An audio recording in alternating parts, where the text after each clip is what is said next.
Yo, what's up? I'm gonna be doing a post-trading analysis for a trade I recently took on USDJPY. So starting out on the high time frame, working our way down to the local trade inside of there. On the weekly right here, you can see you had some accumulative price action down there at the lows after having a very extended move to the downside. One, two, three, four, and five market structure pulls.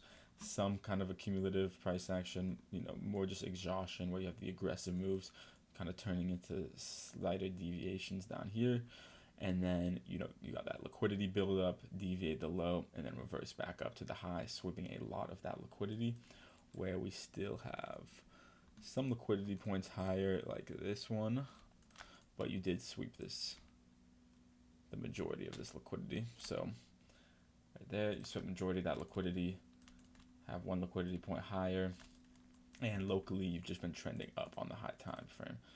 So this is your main market structure right here.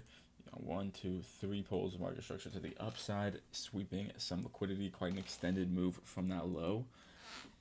Okay, so zooming in now into this local range we have. You see price came up. Some structured moves there, sweeping into that liquidity, reversed back down, and then formed this range where we front ran that low, and we pushed up, sweeping the extreme liquidity of this range, and we've not yet had a deviation of the high, but we tapped into the extreme supply right there, and we swept the extreme liquidity. So a lot of liquidity buildup within this overall range right here. And the model we're looking at is right here. So that is price was locally front running the range high there, but you were tapping into the extremes of the range with a lot of exhaustion, and the size of the model relative to the size of the range is not too bad. Say for example you were looking at something like this right here. It's decent, but it's a bit worse because of the size of this range relative to the overall range. Where it's like, okay, like why would you distribute on this high time frame and come all the way back down to here prior to just taking this range high when they're that close to the range high? It's definitely possible this could easily transition into a 1, 2, and 3 that ends up coming down to here, but you're it's less probable due to the key liquidity point that you have resting right above, relating to the size of the range. Whereas this local range right here, of course, we have a lot of exhaustion, a lot of liquidity buildup coming into the extremes, the extreme premium, and then you form this range right here. This range, it's not so unlikely, when you have an extremely exhausted move to the upside and then you're sweeping key liquidity points, tapping into the extreme supply to get some sort of a local correction, even if price is then just intended to come up and eventually sweep that main high. You can easily get that local move down. As you can see, right here, boom, local move down before continuing higher. You can easily get local moves down like that, and this even was attached to its own distribution. So you can see market makers are looking to sell at these levels because we had an even larger distribution right here, complete technical target after sweeping that extreme liquidity there. It even swept all the way up to this extreme right here, which is clean, unless it put an equal highs there. Haven't analyzed that. Yeah, it looks like it swept it. Yeah, swept that, even that high, all the way to that extreme liquidity. But either way. And then you got that aggressive move down prior to continuing higher. So it looked like, they're just grabbing fuel before continuing price up. If they are intended to, sweep that main high, they can just, grab the fuel, do it again, grab the fuel, and then continue up to that high. So it's definitely likely to get a local pullback after coming into these extremes when you have a high probability distribution model there. Even, more locally, you can just look at the exhaustion that you have and you front ran this low. So you put in some nice liquidity target here, front running that low. You see price pulled up, tapped supply. This was your range. You front ran that range low, putting in a naked low right there, front running a liquidity point that is also for just front running liquidity. So put in a naked low right there, and then got extended structure move to the upside.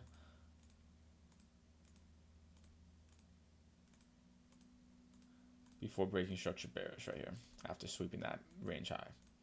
Broke structure bearish there, and that was your first signs of range creation. Locally swept that high, broke structure bearish, and then from there, price yet again put in another naked low after breaking that structure, and then slow grinded up, sweeping that main high. So we're taking this through all the time frames. And here, I'm gonna remove this for now. We can just indicate it as a liquidity sweep to keep the chart clean.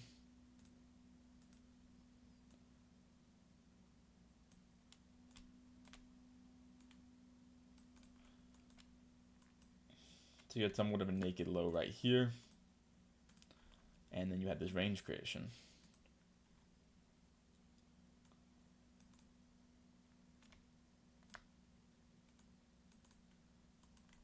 So within this range creation, you had a nice liquidity build up coming into that extreme supply, and then you had what could look like a local tap 3 right here, super narrow tap 3 that ended up getting an aggressive reversal to the downside, but that tap ended up acting as your extreme liquidity for the higher time frame model. And if we zoom in and look at what this local tap did, you can see that it front ran the extreme liquidity.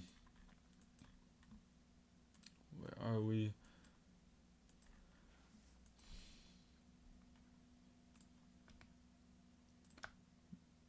The true highest probability, no room for error, third tap POI here is this overlapping supply with a liquidity trail building right up below it to the true inefficiency. So you have this overlapping supply here.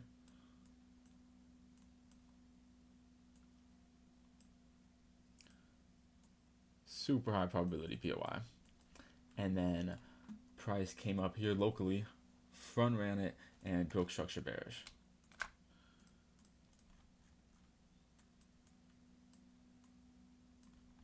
After doing that, you came down, you reaccumulated. So even if you were like, okay, you know, we're front running the highest probability POI, but locally we are tapping in to some supply that is located above your top 1 deviation. So technically you could call it a valid entry if we're just purely talking technically, not, you know, the highest probability entry, but a technically valid entry. Where you got the aggressive break coming into that supply, there was some liquidity POIs higher and some high probability supply POIs higher, so there is room for error within that entry, but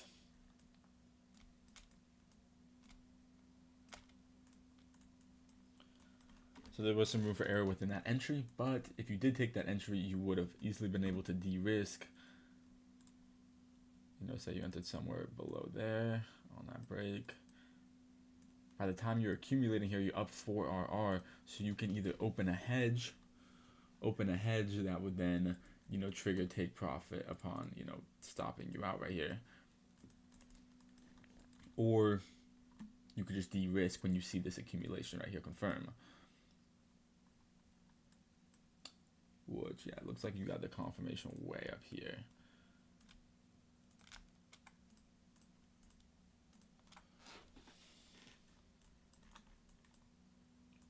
I personally do not trade this. Looks a bit too aggressive right there. Pretty clean though how you swept your extreme liquidity. Right here moved, you had supply above though. So this was your market structure high at the time that you'd be watching after you swept the extreme liquidity.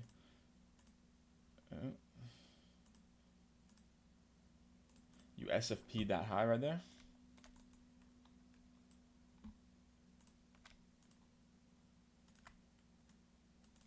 SFP that high right there, came back down, swept the low once again before getting the aggressive break on the 3-minute time frame, which only amounted locally. Of course, you could have let it run if you were in the short, but locally only amounted to a 1.6.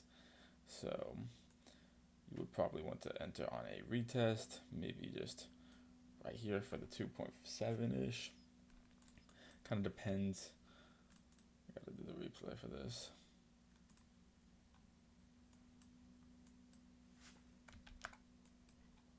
Doesn't look like you had any demand POIs or any level 2 breaks, but what you could do is just, on that break of structure confirmation,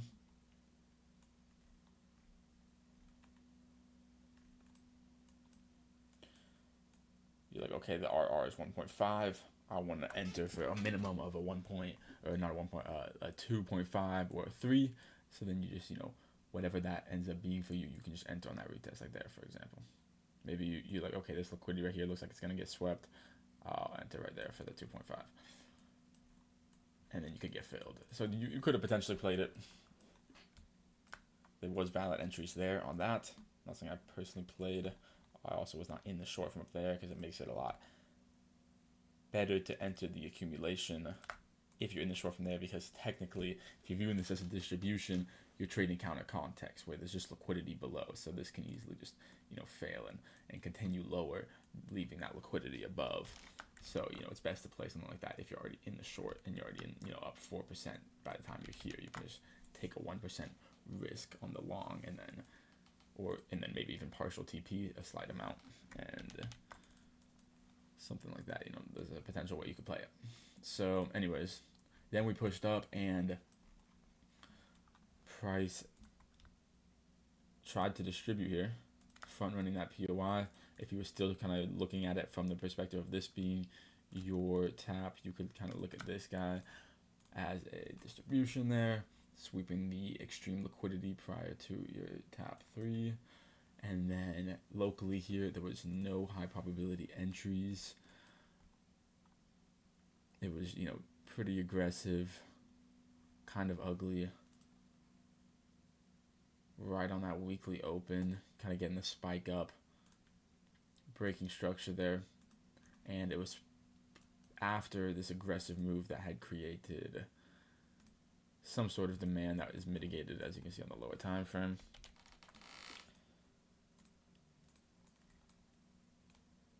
So this accumulation pushed up, created some demand on that Asia. So you kind of look at it as a manipulated move because you're pushing up aggressively into the third tap POI of a higher time frame model with an accumulation. So you could, and it is mitigating on a low time frame, but either way. So then what happened then was that you got this model, this kind of uglier model front running the true third tap failed. And then you created a new range right here.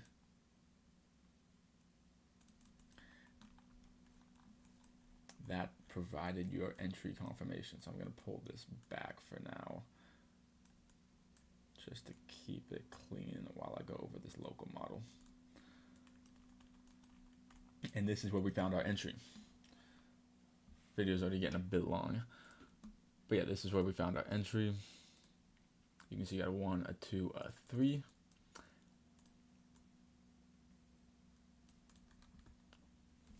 You front ran this liquidity target, so you have a nice liquidity point below that you front ran right here with now a naked low, somewhat of a naked low. And then you had this 1, 2, 3, and on your push up into your third tap POI there, you front ran the high probability supply, but you swept the higher time frame extreme liquidity right here. So this is still a valid extreme liquidity point, although it's not your lowest time frame inefficiency. It's still definitely a valid, clear extreme liquidity point right there. You swept that, front running your supply, but you did it with a local model. So if I was just looking to potentially enter on the higher time frame model, it's a bit riskier just to look at this as a, or I guess you could even do this right here. Look at this as a breaker structure right here and put your stop loss above here, targeting the low, because it's much harder to de-risk that if price does want to come up and say you just played as a regular model, like not as a local model, but just as this higher time frame model, this would be your play right here, which is still an 8RR. It's still good, but you don't have the ability as easily to de-risk it if price then, breaks that structure. You're right here, and then you start coming back up for that extreme supply. You're just playing a model at front right at that point. You can still technically do it, but there is room for error here. So you could come down, potentially come into here, and then come up. We were pushing that max time displacement, so I wouldn't have wanted to see that anyways. This was your max displacement, so you can see the displacement between these taps is almost perfect, where you're coming right before there, that's your max displacement, that's where you came, so you're coming right before it, before you put in that pivot, and it's much better to just play the local model since there is some room for error with a demand zone below and a high, extremely high probability POI directly above you, although you are sweeping a valid POI. So you sweep in the valid POI, it's technically a valid model. You have this local model here that you can easily just play on its own, and you're in a very distributive environment on the high time frame, although the distribution is being confirmed with this play. It's not already confirmed. So you can see this would have been your main breaker structure right here. Prior to getting that break, you had some demand right here, and you got a test entry.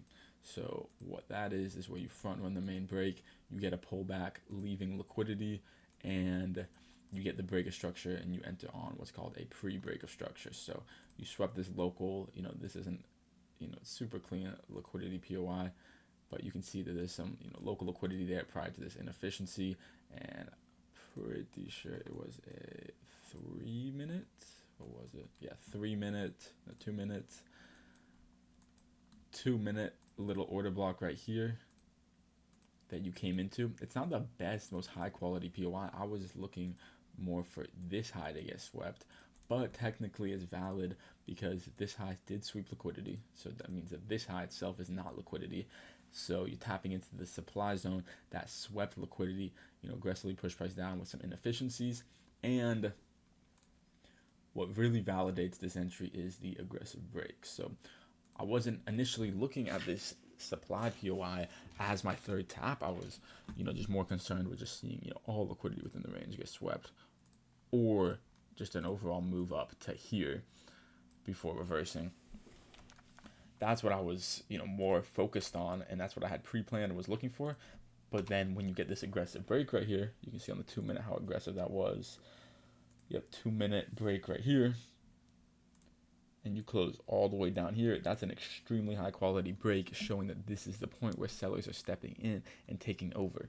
So we got that break midway through the New York session, and then we also created a high probability supply POI that got retested for even higher RR entry opportunities, which I entered about right here. So about honestly on the break, not exactly on the break, because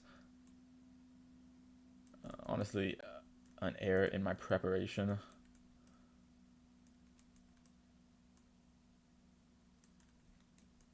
We'll worry about that later. For about, I think I cleared about like an 11 on this.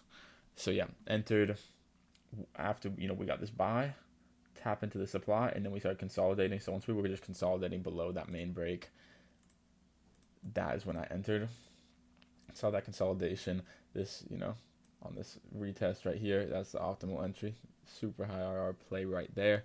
But, we don't necessarily need that. This is a clear example of, you get the supply mitigation, immediate retest, and then you get the deeper mitigation before bearish continuation. So yeah, you don't want to be too quick trailing any stop losses in a lot of cases, because it's very common to get a deeper mitigation before the bearish continuation. And then you can see also here, we just got a super nice clean retest, liquidity sweep. Just, at that point, seeing price push up, you might be scared because it's prior to your take profit getting hit, price pushed up, swept liquidity and completely reversed it. And they're like, yeah, that's going to have some nice follow through after that. And then that's what we saw, completely disrespecting the zone. So we can really validate this zone as a manipulated move right here. So if we analyze that, this we can view as this entire expansion upwards right here, we can view as manipulation. Just highlight it right here. We can view that as manipulation. You can see that your Asia session that just went up the entire session on this Wednesday right here coming out of the accumulation into the third tap UI of the model, and then locally we also got all this, which is really what validated the entry, not just seeing this as manipulation.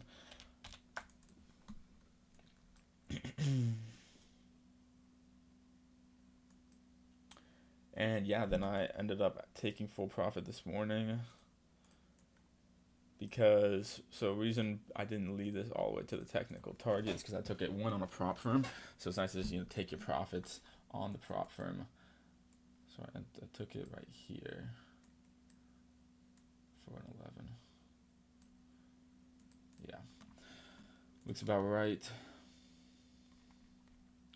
So when you're coming to the extreme demand and you're sweeping this higher time frame extreme liquidity point, that's prior to the extreme demand. I'm like, might as well, if price is intended to come to this range high, you might just not complete and take this key liquidity point. You might just sweep the local liquidity before continuing higher. It's entirely possible you come for it, but the RR isn't that much different that it makes it worth holding. Also, after getting an aggressive move like this, you can expect some time to range. And if I'm already planning on closing this position going into the weekend, it's Wednesday right now, it's entirely possible just to range for the next 2 days, and then maybe prices around here going into the weekend, and then I exit the trade for even less RR than here, and say it did come to here, then it's like, what am I really gaining on this move? This local move isn't that crazy. So, it's just a decent front run TP. With a few reasons behind why I did that. So yeah, this was the overall model. Pretty crazy play, I can't lie. Pretty clean. Pretty clean overall. I think I covered everything that I intended to. So if you got any questions, let me know down below. And this was a bit of a longer video, but just bang a trade like this, I felt like needed a deeper explanation just because. Yeah. Appreciate you guys for watching.